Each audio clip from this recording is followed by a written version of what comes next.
বিজেপির জাতীয়তাবাদকে টেক্কা দিয়ে তৃণমূলের পাশে থাকার অঙ্গীকার করা কংগ্রেস কি নির্বাচনী বৈতরণী পার হতে পারবে, সে প্রশ্নই এখন বিশ্লেষকদের কাছে। জানাচ্ছেন শাওন মাহফুজ।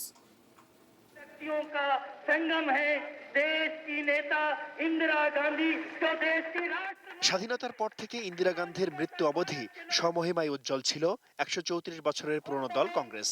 এরপর ৮৪-তে রাজীব গান্ধী, ৯১-তে নরসিংহ রাও চালিয়ে নিয়েছেন একই ধারায়। তবে এরপর থেকে শুরু হওয়া জোটের রাজনীতিতে কংগ্রেস আর এককভাবে ক্ষমতায় আসতে পারেনি। ২০০৪ সালে ইউপিএ জোটকে ক্ষমতায় আনতে অনেক কাঠখড় পোড়াতে হয়েছে সোনিয়া গান্ধীকে। হিন্দুত্ববাদকে হাতিয়ার করা বিজেপিকে ঠেকাতে তিনি নিজে দাঁড়ে দাঁড়ে ঘুরেছিলেন আঞ্চলিক দলগুলোর। রাহুলের জামানায় সেই জোট রাজনীতিরই বেহাল দশা।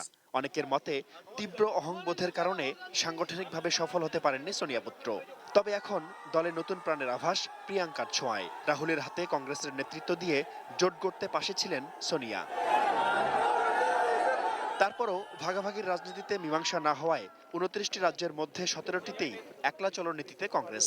মায়াবতী অখিলেশের সঙ্গে সমঝোতা না হওয়ায় উত্তরপ্রদেশে আর পশ্চিমবঙ্গে মমতার তৃণমূলের সঙ্গেও জোটে নেই দলটি।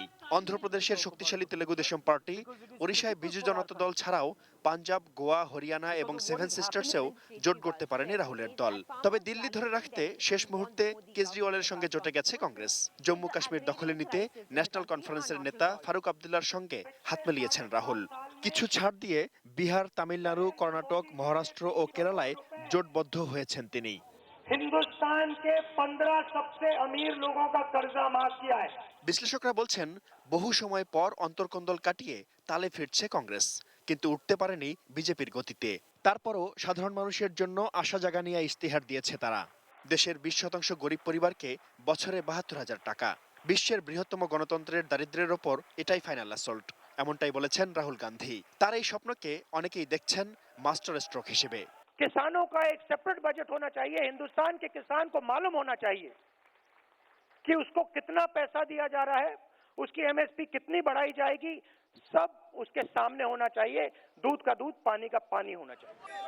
মোদি আমলে ১২,০০০ কৃষকের আত্মহত্যা, নোট বাতিলের জালে আটকে পড়া মধ্যবিত্ত ও নিম্নবিত্তের আহাজারি আর চাকরির বাজারের রেকর্ড মন্দাকে এবার ঢাল বানিয়েছেন রাহুল। শেষ দিকে গুরুত্বপূর্ণ ৩ রাজ্যের বিধানসভা নির্বাচনে কংগ্রেসের দাপুটে জয় বিজেপি বিরোধী লড়াইয়ের আশা জাগিয়েছে।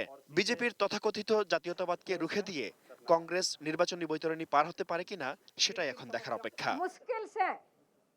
Shaon Mahfuz, desk report, ATN news.